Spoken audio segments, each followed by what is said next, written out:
al-istidlalu bil qiyasil fasid. Mereka suka menggunakan kias yang fasid, kias yang bertentangan dengan kebenaran. Contohnya adalah apa yang Allah sebutkan di dalam surat Ibrahim ayat 10. In antum illa basyarum mithluna. Mereka menolak dakwah para nabi dan para rasul dengan kias, kalian itu manusia biasa seperti kami. Artinya, kalau yang andai kata dakwah yang kalian bawa ini benar, niscaya yang membawanya bukan kalian sebagai manusia, tetapi yang membawanya para malaikat. Kalau yang membawanya adalah kalian, sementara kalian adalah manusia, kami juga manusia, berarti kalau demikian kami dan kalian sama, tiada yang lebih di antara kita. Subhanallah. Qiyas al-fasid. Qiyas itu bahasa ringkasnya untuk mudah dipahami oleh keumuman manusia, karena kita bukan sedang dibahas pembahasan usul fiqh, adalah menganalogikan, menyamakan sesuatu dengan sesuatu. Adapun definisi ilmiahnya dalam pembahasan usul fiqh, qiyas itu adalah menganalogikan suatu hukum yang baru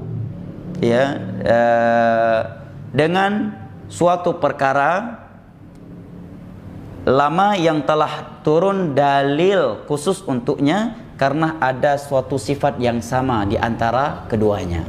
Ini definisi qiyas dalam pembahasan fikih. Sebagai contoh misalkan menganalogikan hukum whisky zaman sekarang dengan hukum khamar. Khamar adalah haram. Telah datang ayat dan hadis khusus tentang penyebutan khamar. Whisky dan semisal dengannya dianalogikan dengan hukum khamar karena memiliki illatin bainahuma, jami'atin bainahuma, suatu illah sifat yang menyamakan antara keduanya. Nah, apabila suatu perkara dianalogikan dengan perkara lain sementara ilahnya tidak sama, atau bertentangan dengan nas dari Al-Quran dan hadis serta ijma' mereka para salaf, dan sebagian ulama menyatakan bertentangan dengan fatwa para sahabat, maka qiyas tersebut dinamakan dengan qiyas al-fasid. Nah, coba lihat qiyas yang dilakukan oleh kaum jahiliyah untuk menolak dakwah para nabi dan para rasul. Mereka mengkiaskan para nabi itu kan manusia, kita juga manusia. Kalau gitu sama dong antara kita dengan para nabi dan para rasul itu, tiada ada yang lebih. Maka tidak semestinya kita mengikuti mereka, sebagaimana tidak semestinya mereka mengikuti kita, karena kita sama manusia. Kalau memang agama yang mereka bawa itu benar, pasti yang membawanya bukan manusia. Subhanallah. Al-Imam Ibn Al-Qayyim menyatakan, sebagaimana yang dinukilkan oleh Al-Allamah Al-Fauzan di sini, kata Syekh Al-Imam Ibn Al-Qayyim, aktsaru dhalalin nasi innama huwa bisababil qiyasil fasid. Mayoritas kesesatan manusia itu terjadi disebabkan qiyas yang fasid. Wa awwalu man marasal qiyas al fasid iblis, dan yang pertama kali menggunakan qiyas fasid untuk menolak kebenaran adalah iblis la'natullah.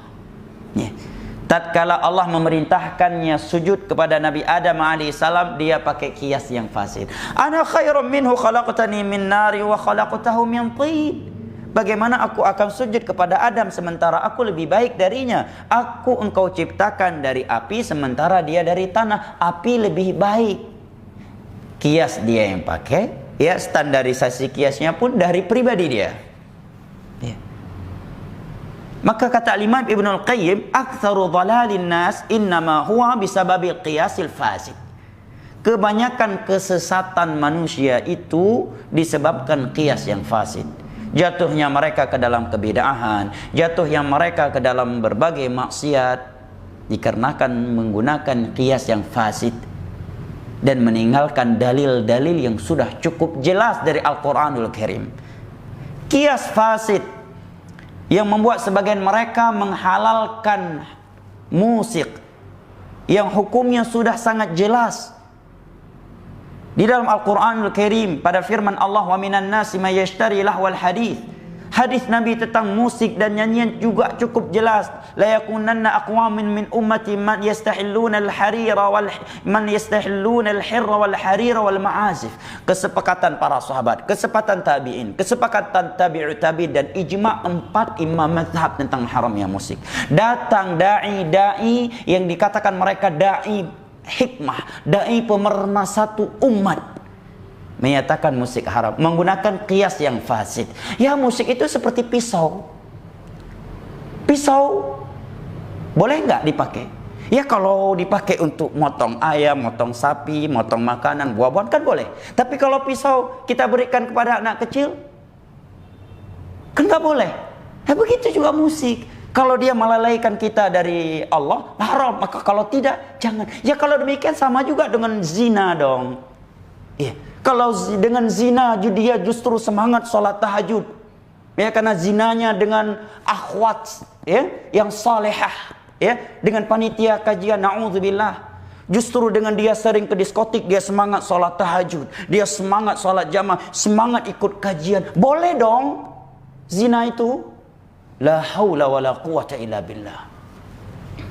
Sungguh benar apa yang dikatakan oleh Al-Imam Ibnu Al-Qayyim, aktsaru dhalalin nas innama huwa bisababil qiyasil fasid. Kebanyakan kesesatan manusia itu disebabkan qiyas yang fasid. Contoh yang lainnya, sebagian mereka menyatakan, siapa bilang Maulid Nabi nggak boleh? Masa kita tidak mau merayakan hari kelahiran Nabi besar kita, sementara orang-orang Nasara saja merayakan hari kelahiran Nabi Isa alaihissalam? Mas bro, itu qiyas fasid, mas bro, tobat. Siapa di antara para sahabat Nabi, para tabi'in, tabi'ut tabi'in, 4 imam mazhab yang menggunakan qiyas yang seperti itu? Semenjak kapan perbuatan Yahudi dan Nasrani menjadi dalil untuk umat Islam dalam beragama? Justru yang ada dalam Al-Quranul Karim dan hadis dari Nabi SAW adalah perintah untuk menyelisih ahlul kitab. Wala yakunu kalladzina utul kitaba min qabl. Nabi SAW juga bersabda, man tasyabbah biqaumin fahuwa minhum. Barang siapa yang menyerupai suatu kaum, maka dia bagian dari kaum tersebut. Nabi juga memperingatkan umatnya, la tattabi'unna sanana man kana qablakum hadwal qudzah bil qudzah hatta law dakhalu juhra dhabbin la dakhaltumu qalu al yahuda wan nasara qala faman. Sungguh akan senantiasa ada dari sebagian umatku ini yang mengikuti kebiasaan-kebiasaan mereka umat-umat sebelum kalian, sejengkal demi sejengkal. Andai kata mereka masuk ke dalam lubang biawak padang pasir dhab, niscaya akan ada dari umat ini yang ikut masuk ke dalamnya. Para sahabat pun bertanya, siapakah yang engkau maksud wahai Rasulullah? Apakah mereka Yahudi dan Nasara? Maka Nabi katakan, faman, kalau bukan mereka siapa lagi? Itu pun tidak benar. Karena perayaan terhadap hari kelahiran Nabi Isa alaihissalam, kata ulama sejarah, itu bukan bagian dari agama Nabi Isa alaihissalam yang beliau sampaikan kepada umatnya. Bahkan itu adalah bid'ah yang dilakukan oleh kaum Nasara dalam agama Nabi Isa alaihissalam. Karena kaum Nasara adalah umat yang pertama kali yang dikenal suka membuat bid'ah, sebagaimana yang Allah beritakan dalam surat Al-Hadid, "Rahbaniyatan ibtada'uha ma katabna 'alaihim." Ulama-ulama ahlu kitab, ahli ibadah kaum Nasara suka melakukan bid'ah-bid'ah yang tidak kami tetapkan dalam ajaran mereka. Tujuan mereka ingin mencari ridha Allah.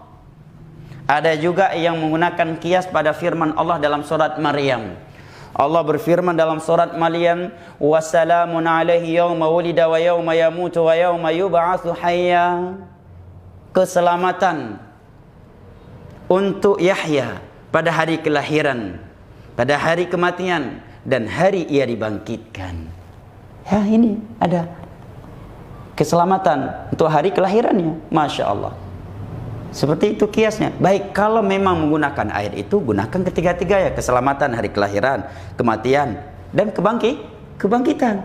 Jangan cuma hari kelahirannya saja. Kalau Anda merayakan hari kematian Nabi, berarti Anda senang dengan kematian Nabi. Ya. Kedua, ayat tersebut sama sekali tidak menerangkan anjuran merayakan hari kelahiran, kematian, atau kebangkitan, tetapi Allah menerangkan bahwa Yahya itu diselamatkan oleh Allah mulai pada hari kelahiran, kematian, dan hari kebangkitannya nanti. Dan para sahabat Nabi dengan jumlah mereka yang cukup banyak, para tabi'in, tabi'ut tabi'in yang telah menghafal dan mengamalkan ayat tersebut, tidak ada yang menafsirkan ayat tersebut untuk perayaan hari kelahiran Nabi SAW.